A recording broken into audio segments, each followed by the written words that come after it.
Fala turma, tudo bem com vocês? Professor André Eduardo para mais uma aula de biologia com vocês do terceirão, certo? Hoje nossa aula vamos conversar aí sobre membranas e citoplasma. Nossa aula vai ser dividida nesses dois grandes super tópicos, envoltórios celulares e citoplasma e organoides celulares, certo? Dando uma atenção então para envoltórios celulares. O que são envoltórios celulares? São membranas, basicamente, com funções de organização e separar o ambiente extra e intracelular. Essas membranas fornecem uma proteção para aquele sistema e também ajudam na organização das células, certo? Células eucariontes, elas vão diferir um pouco das células procariontes, porque nas células eucariontes nós vamos ter as membranas também nos organoides que estão dentro da célula. Enquanto a célula procarionte, a única membrana que ela vai ter ali a princípio vai ser a membrana plasmática. Enquanto isso, três são as principais tipos de membrana envoltórios celulares que a gente pode dar um destaque. A primeira, a membrana plasmática, que envolve todas as células. Todas as células possuem membrana plasmática. Lembra da constituição da membrana plasmática? Bicamada fosfolipídica. Ou seja, dos fosfolipídios, característica, possui uma porção polar com caudas apolares. As porções polares polares ou hidrofílicas ficam voltadas para o meio em contato com a água, enquanto as caudas apolares, ou seja, as caudas hidrofóbicas, interagem entre si, formando então essa estrutura. A parede celular presente em células vegetais e em células bacterianas. Ela vai fornecer uma proteção extra para a estrutura para essas estruturas celulares. E vamos dar um destaque também aqui para o glicocálix, pessoal, presente em algumas células animais, que são esses carboidratos associados a proteínas que formam uma espécie de gelatina extracelular ali. Em cima da membrana plasmática, nós temos em algumas células animais esse glicocálix, que é essa associação aqui, ó, de carboidratos com algumas proteínas ou glicolipídios também, certo, pessoal? Dando uma atenção para a membrana plasmática, que possui como funções primordiais: separar o meio extra e intracelular. Ela vai atuar na especialização e transporte de substâncias, desde o transporte por difusão simples, desde o transporte de substâncias que conseguem passar a membrana plasmática sem problemas, até a atuação com meio que uma interação com proteínas transmembranas que vão auxiliar no transporte de substâncias que não têm a capacidade de passar pela porção ali interna dessa bicamada lipídica. Vamos ressaltar aqui, antes de a gente focar em transporte, vamos focar aqui em algumas especializações que essas membranas plasmáticas possuem. Microvilosidades, pessoal, que é uma forma muito inteligente que a natureza tem de aumentar uma área de contato. Concordam comigo que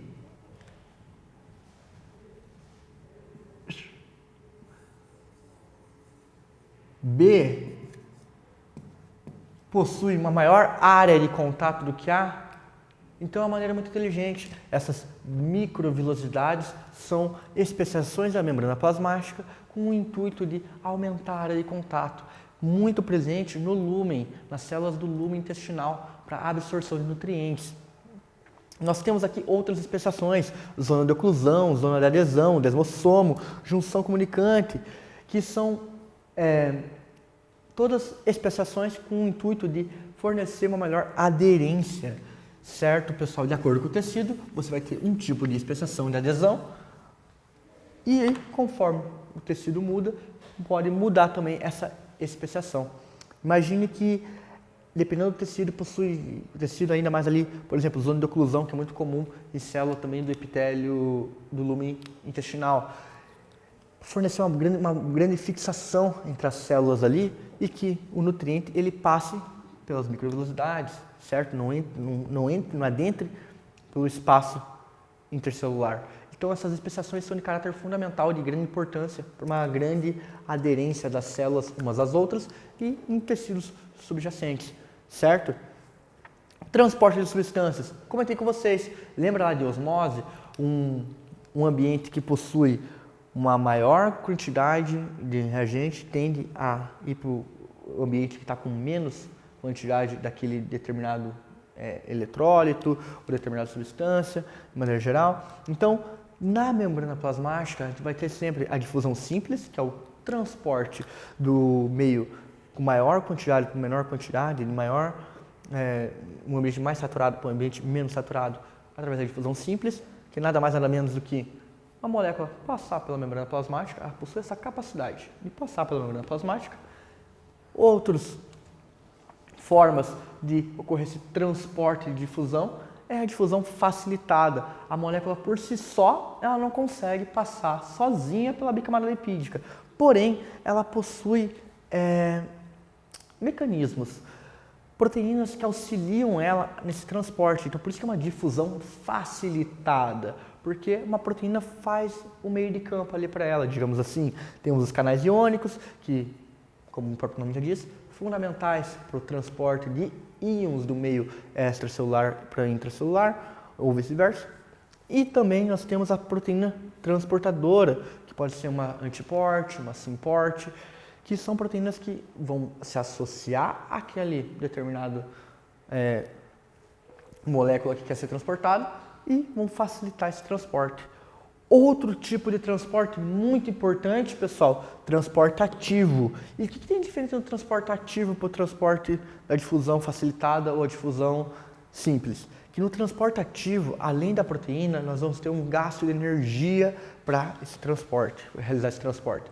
Muito comum você utilizar esse transporte quando você quer tirar algo do meio que está menos saturado e jogar novamente para o meio com maior concentração.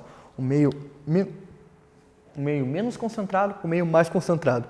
Enquanto todo o sistema tende a molécula sair do meio mais concentrado para o de menos concentração, o transporte ativo ele vai fazer o caminho inverso. E para conseguir esse transporte, para esse caminho ser realizado, você precisa de energia, você precisa fornecer energia para aquela estrutura proteica para realizar esse transporte, beleza? Então, anotou aí, pessoal, difusão simples, passar do meio mais concentrado para o meio menos concentrado, pela própria membrana plasmática.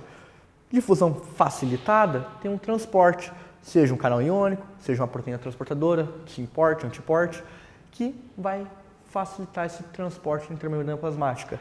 Difusão simples ou facilitada, sem gasto de energia, do meio mais concentrado para o menos concentrado. Enquanto o transporte ativo, você vai ter uma proteína também para intermediar a situação, porém, você vai utilizar energia para conseguir jogar essa molécula de interesse do meio menos concentrado para o meio mais concentrado. Dessa maneira, por isso necessitando desse gasto energético, certo? Beleza? Partindo para outro ponto muito importante na função da membrana plasmática. Exocitose e endocitose de substâncias. Exocitose, que é através das vesículas que o complexo Golgi vai liberando, essa vesícula vai até a membrana plasmática e libera o conteúdo do interesse para fora, para o ambiente extracelular. Endocitose é o contrário. Existem substâncias no meio extracelular que têm interesse para a célula. Temos 3 tipos de endocitose. Fagocitose é o primeiro. E o que caracteriza a fagocitose?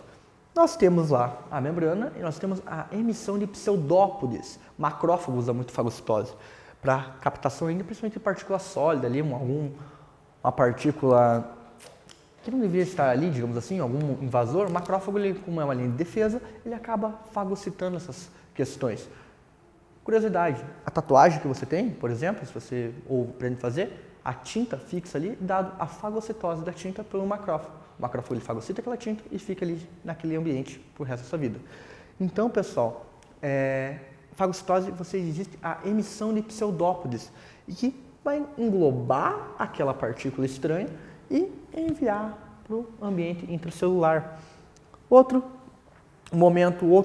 tipo de endocitose, pinocitose, principalmente para fluidos, na qual você cria uma invaginação na membrana, a membrana cria uma invaginação e engloba aquilo de interesse dela. Outro também é a endocitose mediada por receptor, ou seja, já tem um receptor proteico, aí você vai ser uma pinocitose o quê? Seletiva. Se você tem a célula, ativou aquele determinado receptor, ela tem interesse naquela determinada substância, se ele está exposto, ela tem interesse, então ela acaba endocitando aquela substância específica que ela deseja, certo?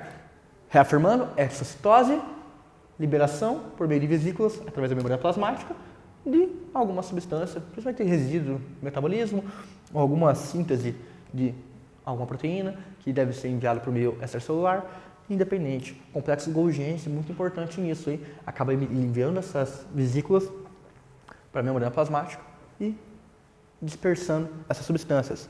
Endocitose, temos a fagocitose, pinocitose e a endocitose mediada por receptor. Fagocitose pseudópodes, pinocitose invaginações, endocitose por receptor, você vai ter algo específico, certo? Partindo então para a parede celular, e nós temos dois tipos de parede celular. Como assim, professor? Porque bactérias possuem parede celular, mas as plantas também possuem parede celular. E existem algumas pequenas diferenças em ambas, certo? Para começar, que nas próprias bactérias nós temos diferenças na parede celular. Nós temos bactérias gram-negativas e gram-positivas, e isso determina por causa da parede celular de cada uma delas. As paredes celulares de bactérias são compostas por peptidoglicanos, que são essas moléculas de polissacarídeos associados a aminoácidos, e o que tem de diferença? Em bactérias gram-negativas, nós possuímos uma pequena parede celular. E, curiosamente, ela está envolta entre duas camadas lipídicas. Ela está no meio dessas duas bicamadas lipídicas. Nós temos, então, uma parede celular mais fina, menor, digamos assim. Mais fina não, menor. Em compensação, pessoal, em bactérias gram-positivas, a nossa parede celular é muito mais espessa, certo? Então, essa é a principal diferença de bactérias gram-positivas e gram-negativas. Enquanto bactérias gram-negativas possuem uma parede celular menor, mais fina, em volta de duas camadas lipídicas, bactérias gram-positivas possuem uma parede celular mais espessa e possuem uma única membrana plasmática, uma membrana bifosfolipídica, certo?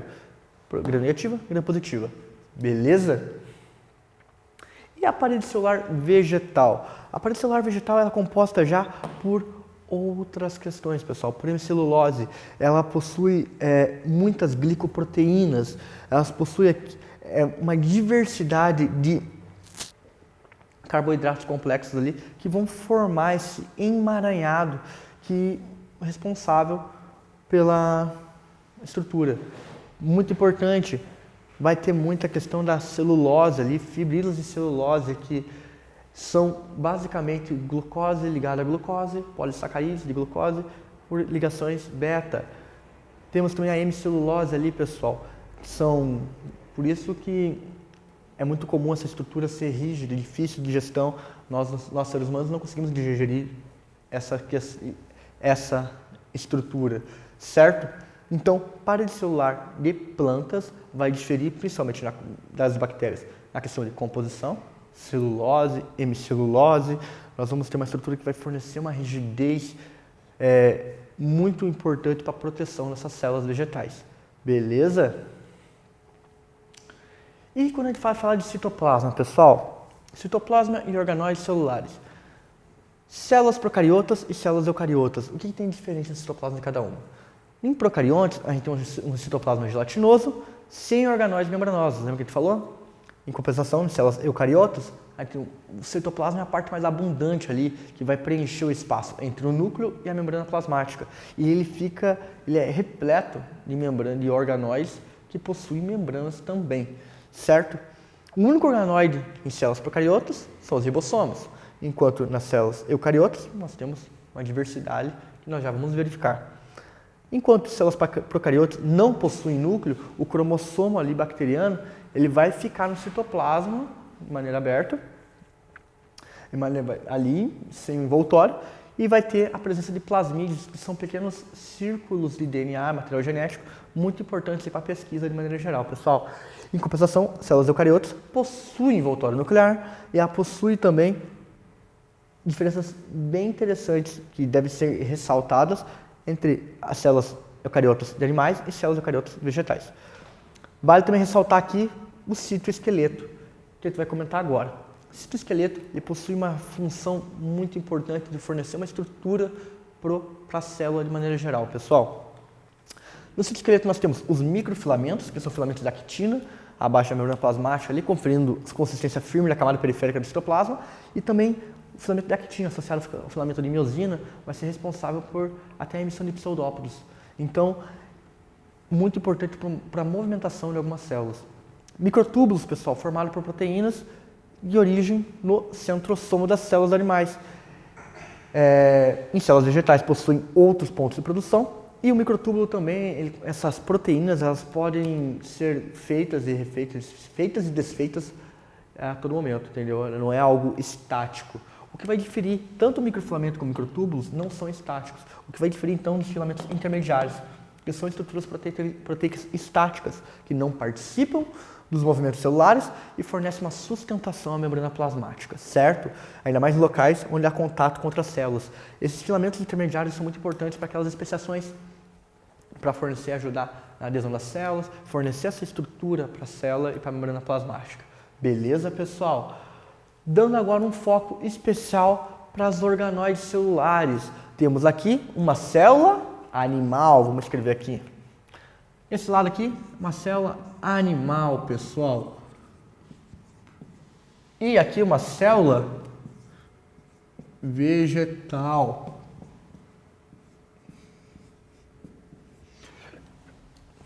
Bom, pessoal, o que vale ressaltar?